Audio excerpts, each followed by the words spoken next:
Order of Battle is now out on Xbox, I do believe. So we are hoping for another huge player base of this great game. So we're looking at just some of the core elements of what is going on here. And so we're going to start here. War in Europe, summer 1939. After a series of diplomatic coups in neighboring countries, Germany has expanded its territory and influence in Europe, now determined to rescind the territorial changes that took place after the Great War. The German army sets out to invade Poland. So that's where we are at. Okay. Because I have some of the other DLCs, we have a special Kriegsmarine flak unit that is dual purpose, both anti-tank and anti-air. So keep that in mind. And so we're going to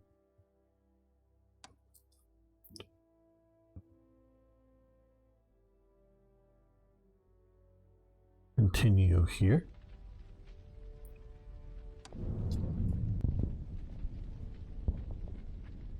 Mission briefing.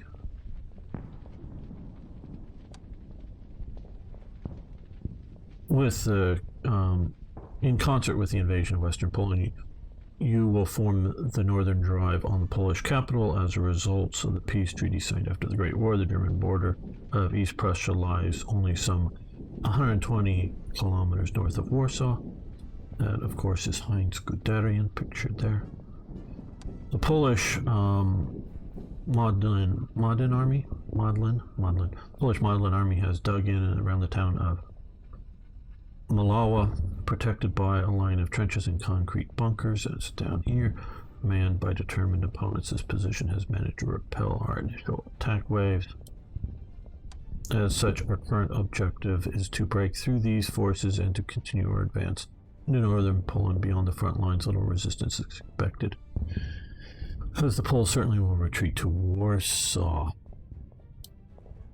Following the report of the stubborn enemy resistance and significant casualties suffered by our vanguard, OKW, that's Oberkommando der Wehrmacht, has dispatched additional reserves. These troops and equipment will be available for deployment soon.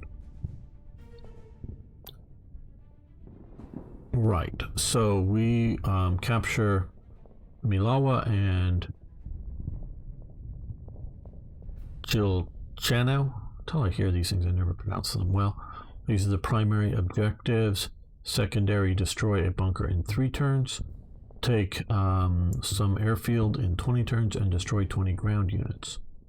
Okay, well, here's our first objective. I think there's a couple of bunkers right in here that we just don't see.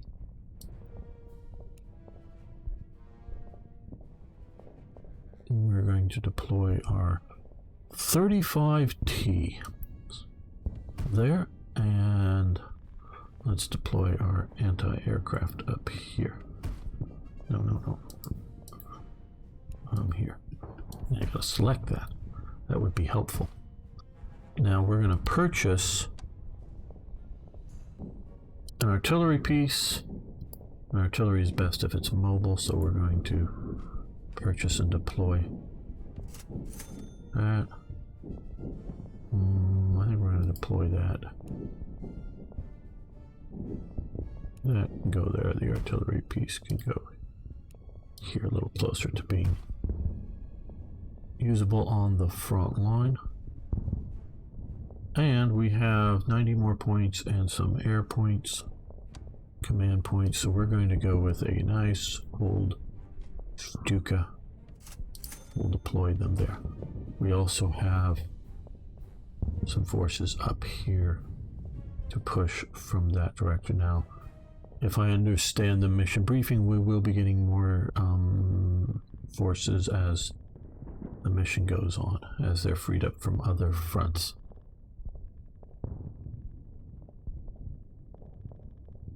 So, in deployment, yes.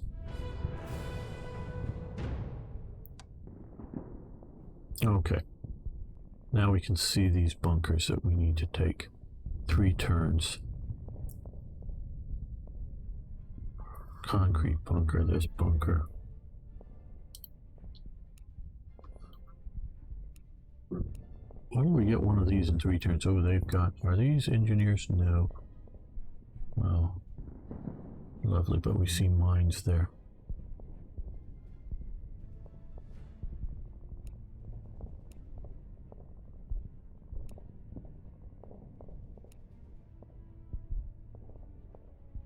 Okay, BF-109 Model D.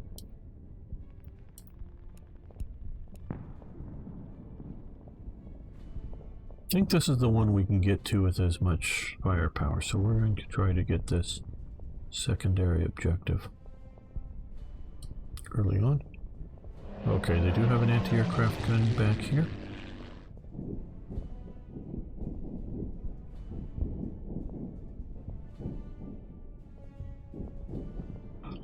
So we're gonna try to stay out of its range by bombing. Coming out, we're gonna strafe it. Not that it's going to do anything real good, but the thing is I want this Stuka escorted.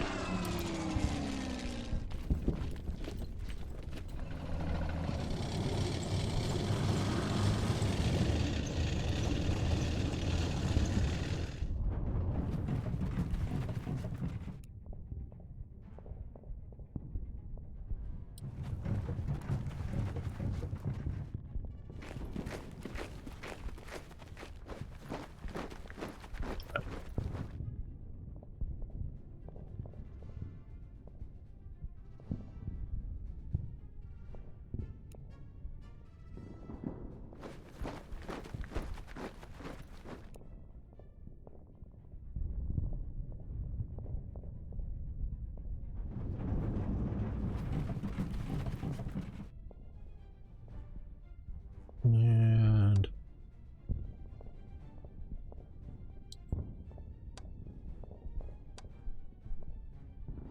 nothing more to do this turn.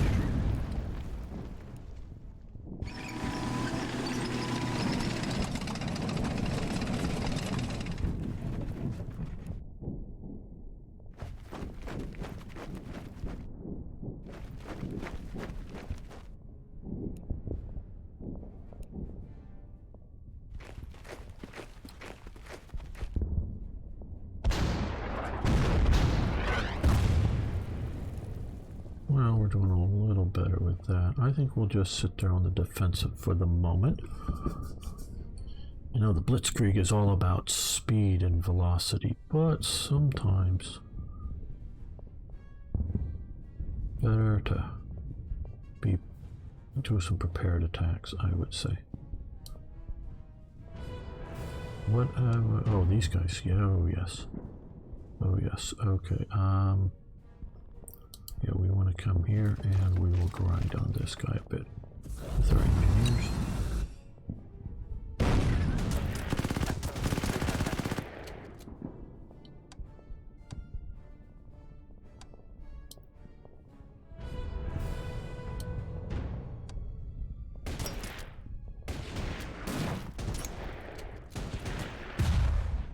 Good, I think we were a little better off in the defense. Ouch, I didn't think we were going to get hit by the infantry, but I did think we were going to get hit by some artillery and from the bunker.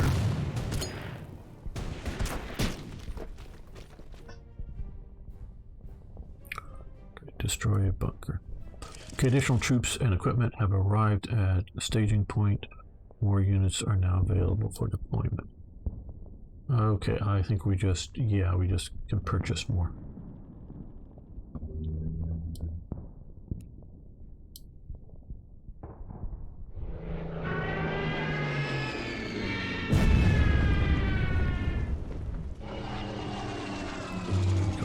strafe these guys. Again, just staying out of the aircraft range there.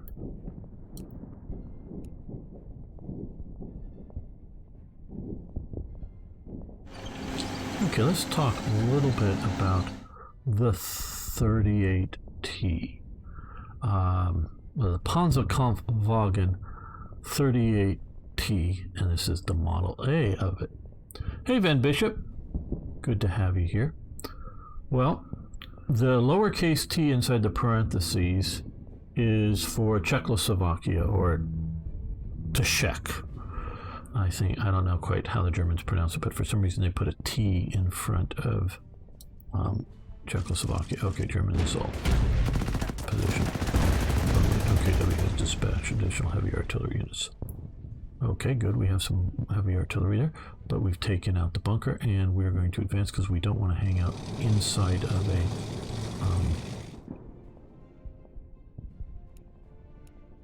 and yeah, we should have come over here and gotten the anti-tank gun first. The river. So, the 38T. I really think the 38T is cool. The primary tank at the, or the tank at, the primary tanks, they had some earlier models, including some tankettes. The primary tank of Czechoslovakia at the time of its fall in 1938 was the LT, what is it, VZ-35, and which the Germans renamed Panzerkampfwagen 35E. And so again, like I was saying, this is a Czech design. Now they had just got this into like prototype production or early production, but no significant numbers issued to units at the time of the fall of Czechoslovakia. The Germans took a look at it. It's a 4-man tank. It has, a 37 millimeter gun, which is different caliber than the German 37 millimeter gun. Different chambering. So it doesn't shoot the same ammunition. I for years thought it did, but it doesn't. I mean, they're both 37s, but they take different rounds that shoot out of it. I think the Czechs are a teeny bit hotter of a projectile, but that's just vague memory. And two, what the Germans call MG-37s. These are one in the bow, one coaxially with the main gun. And it's a 4-man tank. So you have a driver, a bow machine gunner, radio operator, and then you have a gunner and then a commander loader, if you will, assistant. Not quite as good as a 3-man. In one form or another, these 38Ts stay in production until the end of the war. Now, I really admire also the Panzer IV, because that's in production at the start of the war and still in production usefully at the end of the war as a Panzer IV. Now, the 38Ts, sometime in 41, I believe they stopped producing any more of them, but then they removed most of the armor, put a PaK 40 anti-tank gun on it, or a 150 millimeter infantry gun, I should say, not quite a howitzer, and use it as as fire support or anti-tank. And then later in the war, they're making the Hetzer based on it. Same engine, same transmission, same wheel designs. It's just, yes, exactly. That's exactly it, Captain for Bacchus. And so, yeah, it's no longer a turreted tank. No, they did make, these all in production are, I think it's riveted holes, not welded, though they had been experimenting with some welded technology. So where the Panzer IV is sort of like something the Germans are designing for good use and, expand the gun barrel, thicken the armor. Eventually, the Panzerjäger, or and then the 470, which is the same gun as the Panther. So those are going on, and they even stick some Stug tops on them after one of the Stug 3 factories gets bombed, and they want more Stugs, so they make Stug 4s. So it's this, the Panzer 4, all the, driving elements with the same setup as a, Stug 3 for gun and top turret, or well, not turret, but top part of the hull. So those are, planned use, but these are sort of like, supposedly they're really handy at driving. They're,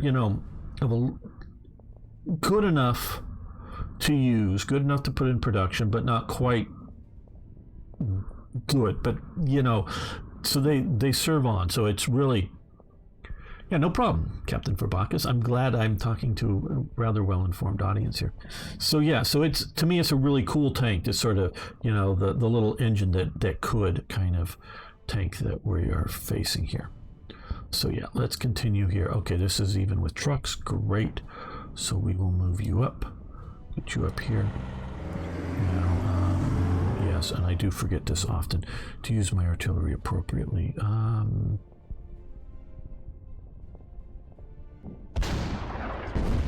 Should do it before attacking. Ouch. Ouch, ouch, ouch, ouch, ouch. Watch gamer mess up. Sometimes I'm cautious, sometimes I'm not. Right, okay, well these guys, so now they are weaker as they attacked us. We're going to weaken them some more. And now we're at a slight advantage attacking them. And they did some damage to us. Right, now we also have more deployment points as well, which again, if we have new people watching here, the helmet, anchor, and airplanes are how many command points can we command right now? Vehicles, and over here is reinforcement and purchasing points. Order of battle, hoping the Allies will finally go on sale on Steam. I've been playing a lot of Allies Defiant PS, but we're sort of celebrating Order of Battle now being out on Xbox, and a whole new customer base for Slytherin, but I really think it more as a player base and possibly viewer base has come about. It still says Warhammer, does it? Wow. Okay. Okay. Well, let me see if I can change that. Let's see if it'll take it this time. Thank you for letting me know. Something went wrong. Okay, it doesn't like Order of Battle World War II. Maybe it'll just do with Order of Battle. There we go. Well, Order of Battle Pacific, close enough. So that's what, we are playing an Order of Battle game. Thank you, Dread. That was what was there before. It didn't like Order of Battle World War II. But we're close enough with Order of Battle Pacific. Yes. Don't want to trick people in. We were, Sergeant Z-Dog was playing Gladius earlier. Right, so we're looking at, this is obviously where so many people are going to be starting the game here with something like Blitzkrieg. Not necessarily the current Allies DLCs that are being released. I don't know sales schedules.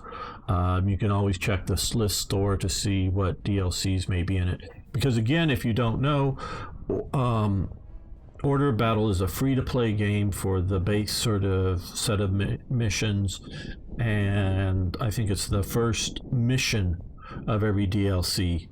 So you can get it and try it yourself, see if it's a game for you.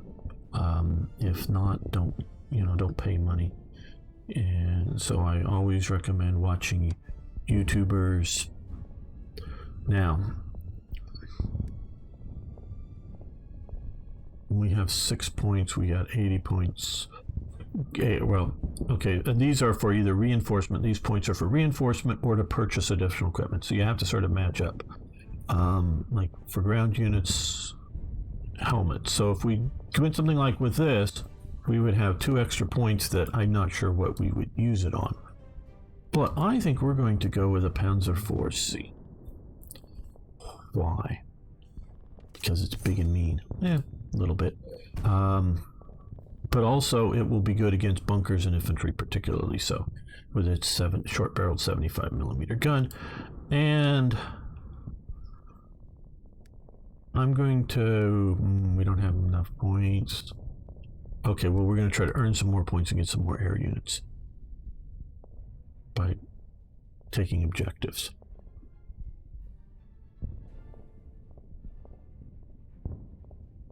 Seems priced to middle-aged guys with fat salaries more than Xbox crowd at present. Yeah, I hear you on that.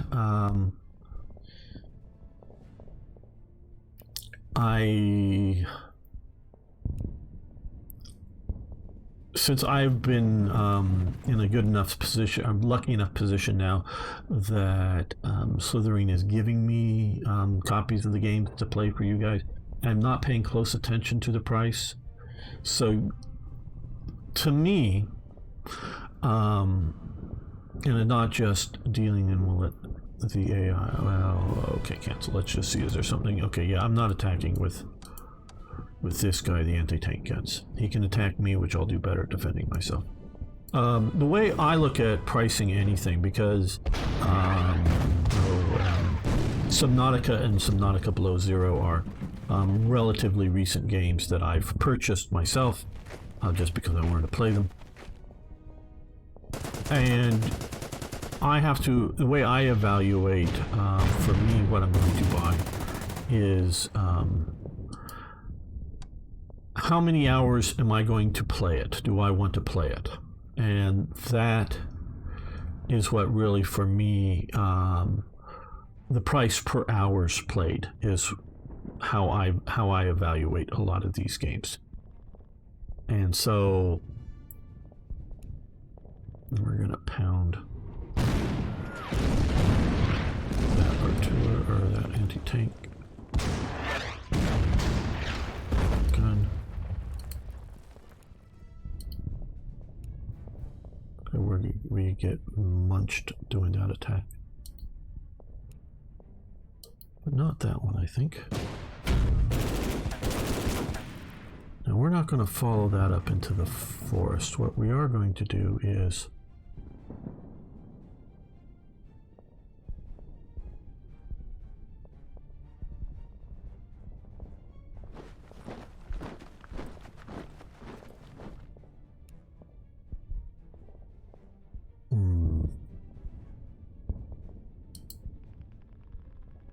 come over here, reinforce.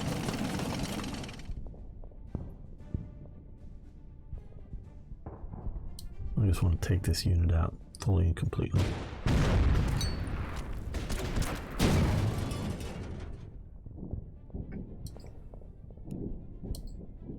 Well, we can get them down to here. Although from the standpoint of a consumer, it is often hard to know beforehand how many hours you're actually going to... yeah, that's true. That's very true. You don't necessarily know.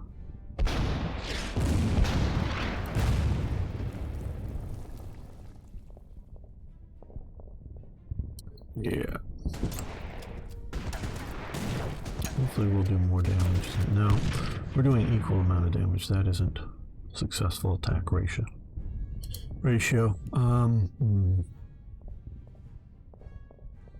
You know, I'm just going to bypass all this and move around this way since they've shifted their forces up to here.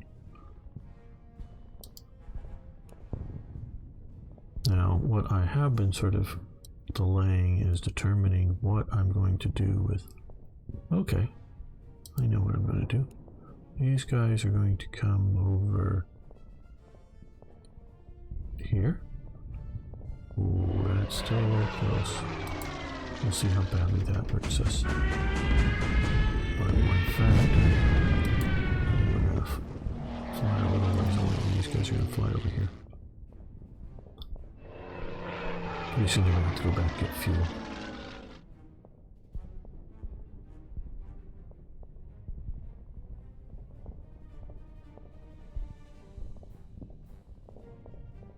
Yeah, I'm not sure what's going into the pricing for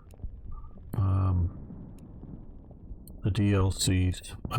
So yeah, players are just going to have to determine what they want to pay for with it.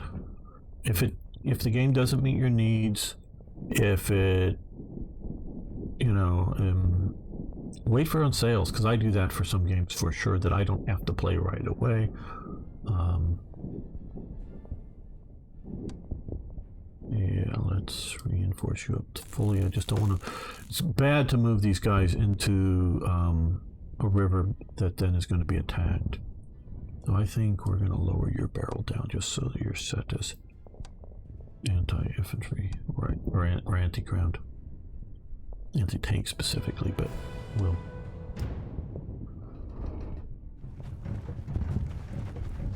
Oh, hey, P.S. We're gonna have to really. That's not. Yeah, it's not a good move with the attitude. I think feedback on pricing is important, and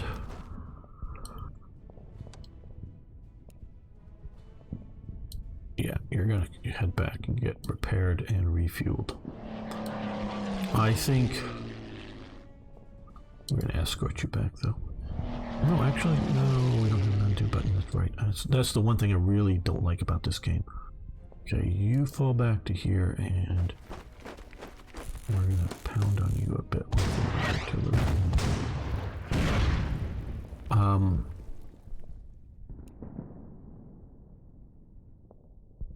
Is players have to, or you know, customers. I should say, 'cause sometimes I think of you guys as players, but customers have to give feedback on what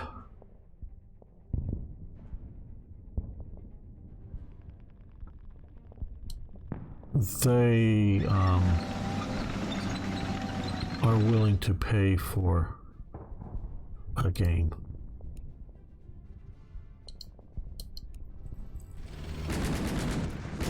And what they think. Companies need to learn. There's an anti-tank gun over here. And again, well.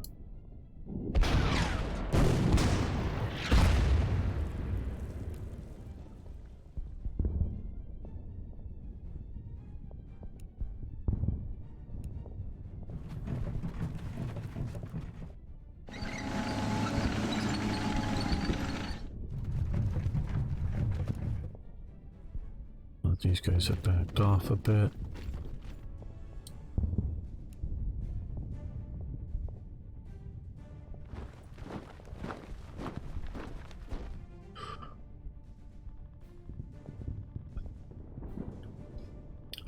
Yeah, so, you know, wait for sales.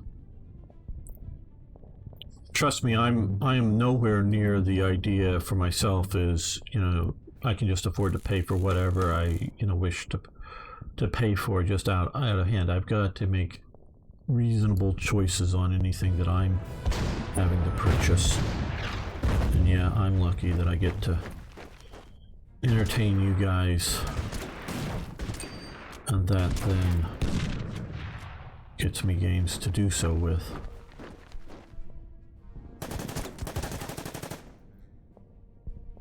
All right. Okay, reinforcement says authorized deployment of additional reserves. Okay. Is that because we're not doing so well?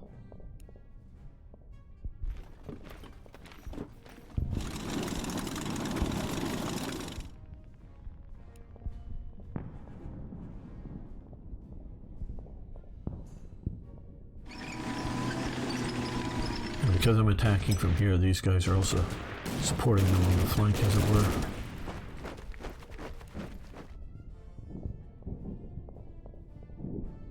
Well, if I strike this directly here, we'll get anti-tank support, but if I attack here,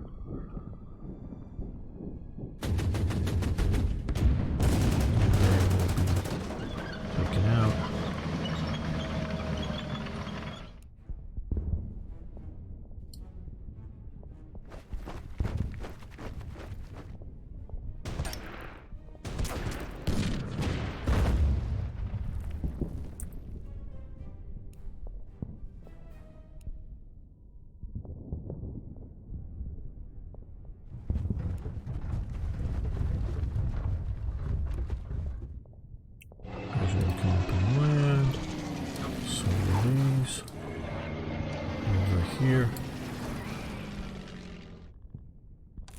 And we're going to bombard that ends. Okay, well, we have more command points and some more money, if you will, or credit with high command. I think we're going to go with another infantry unit. Heavy infantry unit. Get it up to the front. We're going to go with trucks. I know it gave us the option for like half tracks, but they were not used. The first real use of half tracks, and they were super limited. The armored half tracks, not the half tracks that towed artillery and whatnot. But the armored half tracks were first used in the Battle of France, in the whole Fall Gelb, and it was just prototypes would be overstating their limited use, but it was very small numbers.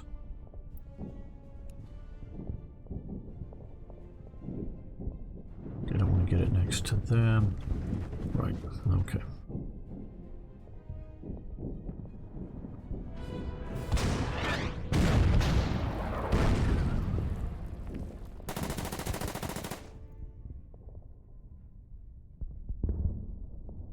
Okay, Great Britain and France have declared war on Germany. This has been an utter failure, so we're going to withdraw, save the unit. Okay, what can we hit with this? Bunker.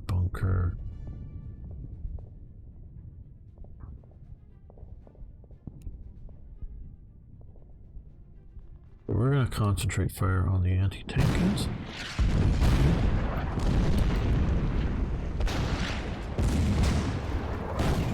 Because we're going to then come up here.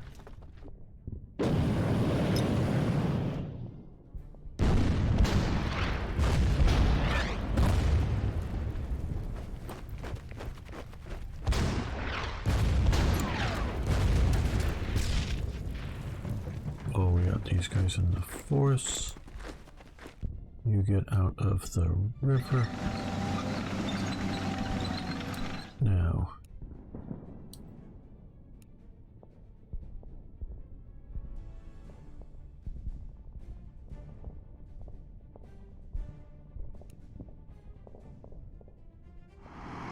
It's taking forever to have them walk down there. Now we're going to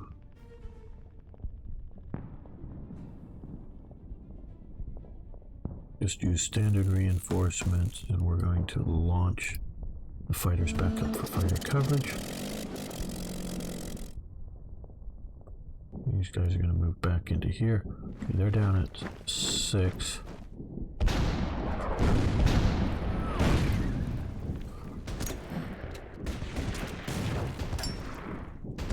They've fallen back, and now we've got that, and they have engineers behind them. Well, at least we've got the town now, and we're in a defensible position in good shape.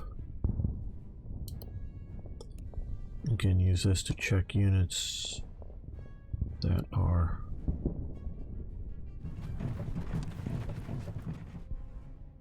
yeah, we need to push on these guys. Okay.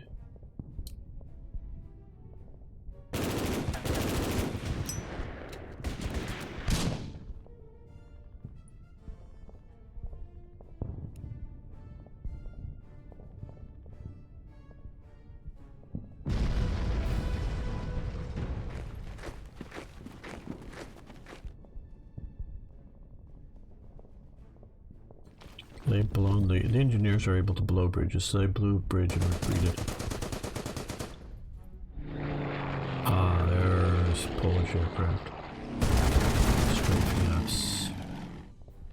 And infantry moving back in. And counterattack.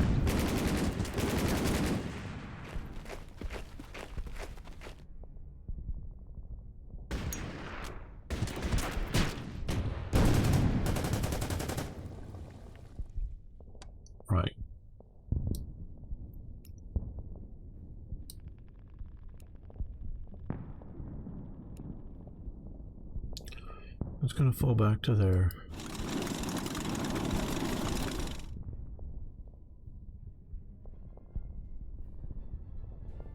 Can our fighters make it down since they're up? And yes, they can. One of the reasons I went after anti-aircraft gun. Give our aircraft more freedom of action. And these guys are going to take off. Yeah, get forward here. And we'll wait until we can move these guys up to do the river crossing. No point in giving them too much of an advantage.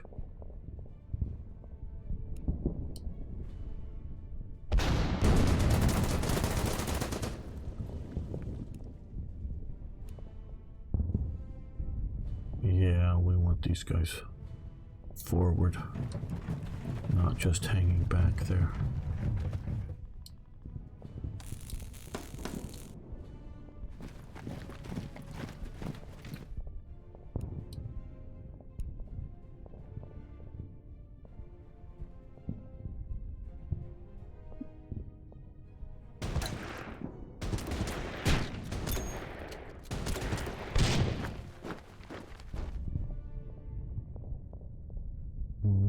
Well, I guess.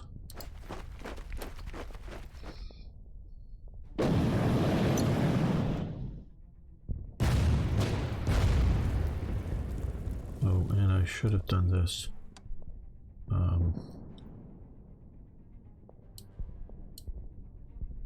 Earlier.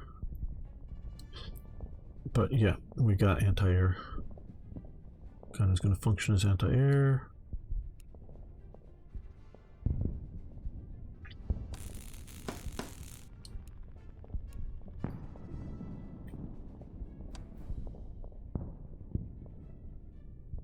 Infantry, as you can see, are much more vulnerable in the open to tanks particularly. And no, I'm not going to get myself separated, so I'm not going to advance up.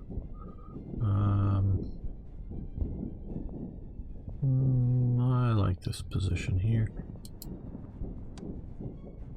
And yeah, we like that position.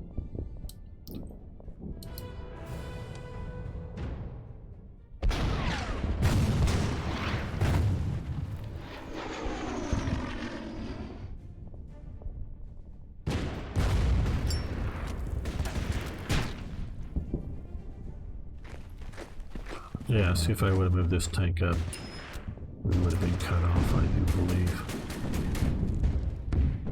And yeah, they attacked the anti-aircraft gun once I get it pointed into the sky.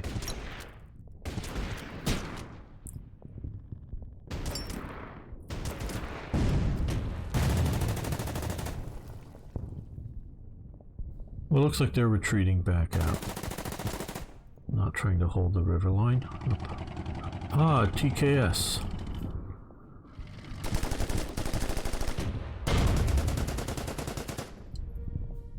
Okay, the TKS is a tankette. A Panzer I is a tankette. I mean, we call it Panzers, but this is without a turret.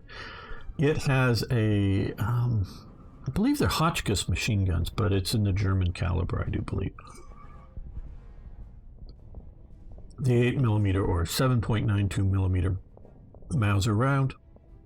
So it is just a machine gun tank, not a not an effective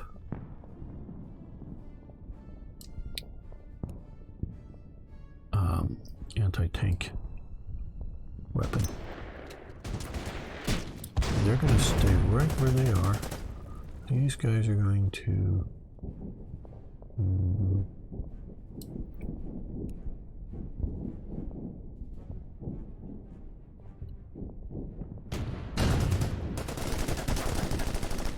from here. Yeah, these guys will come up to here.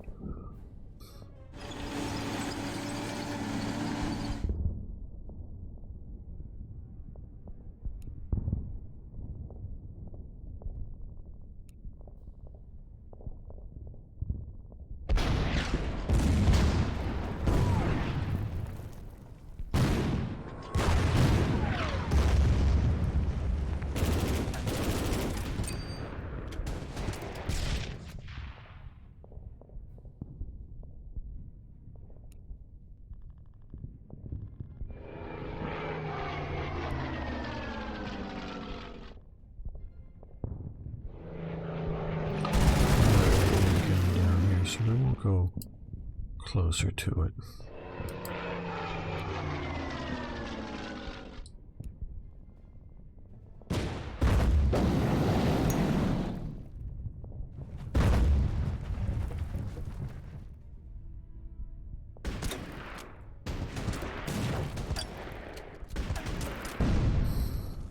Seems a type of vehicle that is disappeared more recent times, although we still have APCs and armored and infantry fighting vehicles. Yeah, I've thought about that some time ago. Oh, we should have moved. Yeah, another should have, but it would have been helpful. Damn, this is taking a long time to get to the front.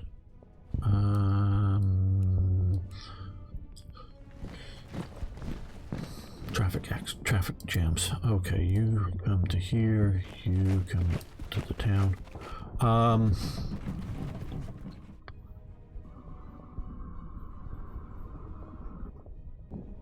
I do think modern lighter. I mean, the last, because I know the last thing sort of that role for the United States Army was the M3 Bradley, not the M2 Bradley, that's the infantry carrying version, but the cavalry version, the reconnaissance version, that you just had the crew, the standard crew of 3 plus 2 scout guys in back, maybe, and that would sort of be a light armored track sort of scout reconnaissance type vehicle, and that's about the closest thing the U.S. has in recent times used with that type of a weapon system.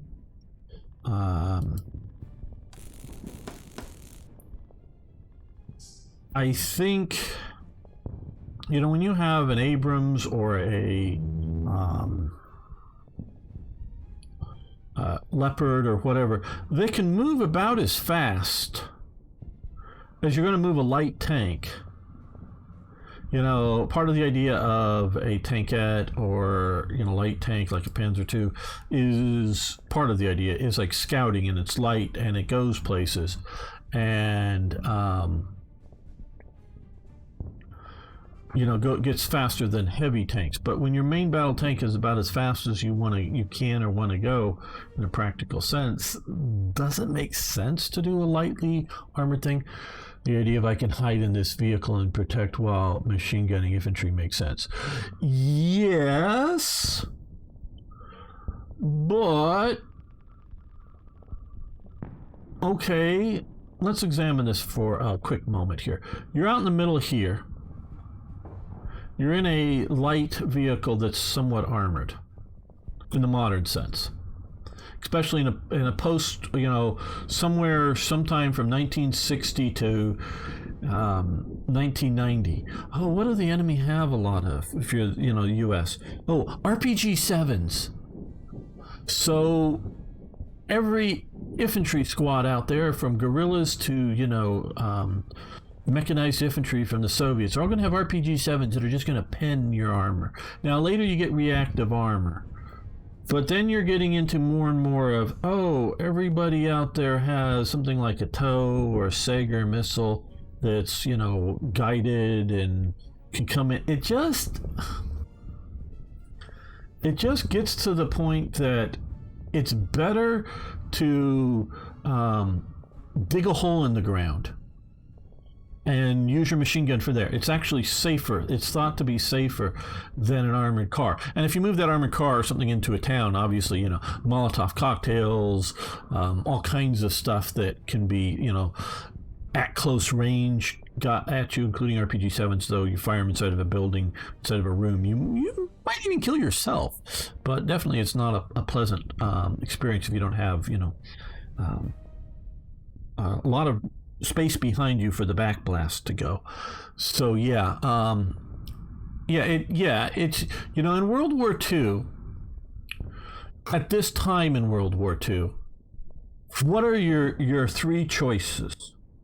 Okay, a vehicle that has, you know, a main gun in it. We'll call it a tank for the moment. I mean, there's other, you know, tank destroyers and whatnot, but we'll just call it a tank. You got a tank, you got an artillery piece, whether it's, something like this, that a 75 millimeter gun, hitting the front of a tankette, yeah, that can destroy the tankette, or a, dedicated anti-tank artillery piece, anti-tank gun, or basically an anti-tank rifle.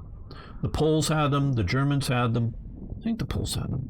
Yeah, they did. The Germans had them, the British, the Soviets. I'm not sure if the French did. I know they had a light anti-tank gun. I can't picture an anti-tank rifle, a proper anti-tank rifle. British had the Boys anti-tank rifle. The Germans had a 7.92 millimeter anti-tank rifle that had just like a Coke bottle, almost, not quite that big, cartridge behind it, and same diameter, the bullet same diameter as what's going out of the rifle, but it's a longer, more penetrating bullet with a huge, huge cartridge behind it. The Poles had, forget, but I think something out there. The Soviets primarily was a 14.5 millimeter anti-tank rifle. I forget, a PTRD or something like that. And so, but those, the different kind of poke little holes through your vehicle, And so how many shots is it going to take to not, either kill the crew or finally get a vital piece of machinery or something? So, and in all that time, as you're shooting your anti-tank, your bolt action, there were a few. Solotherm did a semi-auto one that the Germans used for a bit, but big heavy thing that took several people to move, but still technically an anti-tank rifle.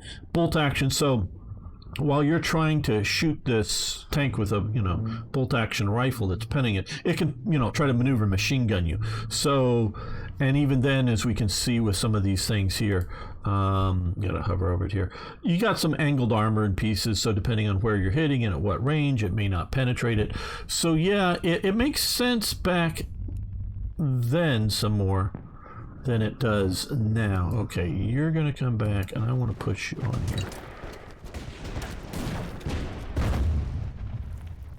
So yeah, anti-tank rifle or tankettes had their day, but I've come to the conclusion that unless you're looking at something that it needs to be really air portable, whether you're dropping, theoretically you can drop an M1 Abrams out of an aircraft, but not in a practical sense. So you got to, either parachute it out, or you want something quickly pick up and move by helicopter. So you needed some sort of air portable type vehicle, whether you can load, I think on a Galaxy or whatever, you can put an Abrams on it and fly it to Afghanistan and take it off, roll it off the back of an aircraft, on a landing field. But it's going to be difficult, and there's only so many of those. So unless you're talking like air portable, or it can do something that the Abrams, or again a Leopard or whatever, can't, is the situation that I think, we're ready to let them have their turn, is we're not going to see something until that point. And one thing the Russians, I almost said Soviets, the one thing the Russians do that I think is, I'm going to go after my fighters. See, everyone after my fighters. And the Polish cavalry has arrived. The winged hussars, without wings, but they're probably hussars. Old RPG supplement here. RPG. Yep, 1962. Okay, good. I thought it was around in the 60s. That there was the RPG, I think 2, that predates it. But yeah, they've been around for a long time. Now, one thing, like I say, the Russians do that the Americans don't, that I think would be a good option for armored fighting vehicles, would be a well-armored, high-volume vehicle. The Russians put, I think it's on like a T-80 hull or a T-90 hull. something. God, I forget exactly what it's called. Man, yeah, that I think has like two 30 millimeter, high velocity guns on them. Some guided. We're again falling back here and hoping to survive, but we can deal with some of this stuff pretty easy. Okay, well, these guys are still going through the water. The fighters are going to come over here and kill the aircraft.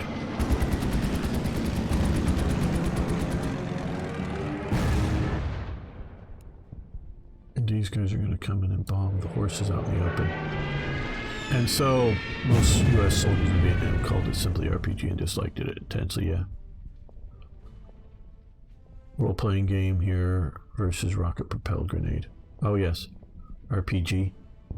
I did figure the RPG supplement that I did get that it was a role-playing game. But, so we're going to use these guys to get into town, Panzer IIs, because they're pretty well weakened. These guys here, oh, they've got the anti-tank gun. Oh, we've got bigger, heavier tank. Really made short work of them, but we're not going to sit next to them so that they get to. Okay, yeah, I'm going to come down here. Shoot them in the back. And mess them up a lot. Okay. Now, this is going to go back down to anti-tank use. We're going to connect the dots, as it were, by... Yeah, I know I didn't fire the artillery. It wasn't this time by mistake. I want to get these guys out of the river and get a little closer. Though, unfortunately, it should have been done. Yeah. So, and where the U.S. has a Blazer, their Vulcan guns mounted on M113s as anti-aircraft type things like I'm talking about, but nothing with a fairly, tank level armor on it is what I'm thinking that would make a great modern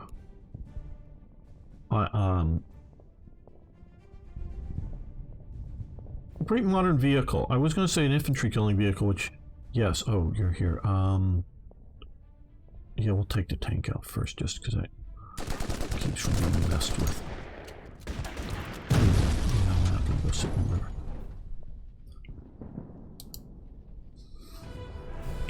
But if you put a few, tow missile equivalents, you have various missile types that can fill that role, and on it, that you would be able to still somewhat effectively, it depends between with modern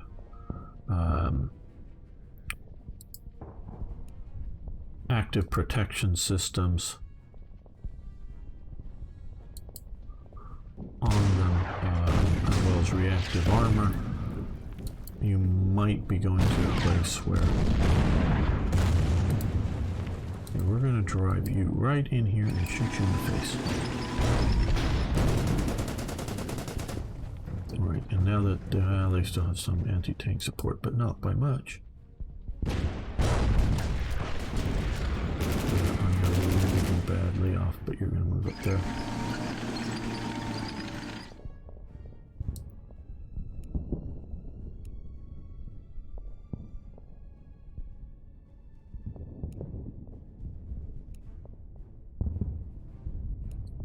Get out of the damn water, you've taken way too long. And we're gonna, well, I don't know if it's quite falling back, but they're gonna get back to there.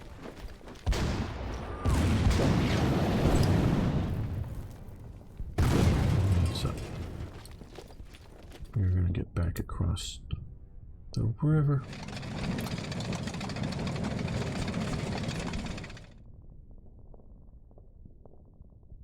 Weapon that changed the manner of war in the way most Oh yeah. The cheapness of it, because again, something like a tow missile, a Milan, or whatever the different options you have. I'm gonna stay away from that guy. So let's see. Do we want to bomb the bunker or the anti-tank gun? Well, you know what we're going to do first then is we're going to strafe the anti-tank gun just to see if we can kill it. So we're going to bomb it. So it won't be usable next turn. Some of those are much more expensive.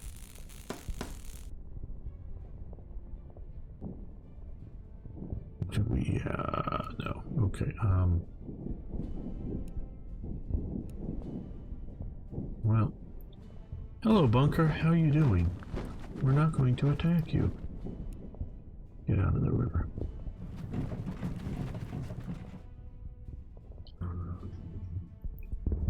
Ah, good. Good redeem for the, Sliss store there. And all viewers, you do know that you earn Slith points by watching more and more streams. Well, about 5 days a week they stream here on Slitherine, so you can, there's various games you can catch. Just to there. Move up too close, you may get jumped too hard. These guys are coming that way. Right. And you can earn Slith points and redeem them for free games on the Slith store. So hey, that's nice. That's very nice of Slitherine to do that.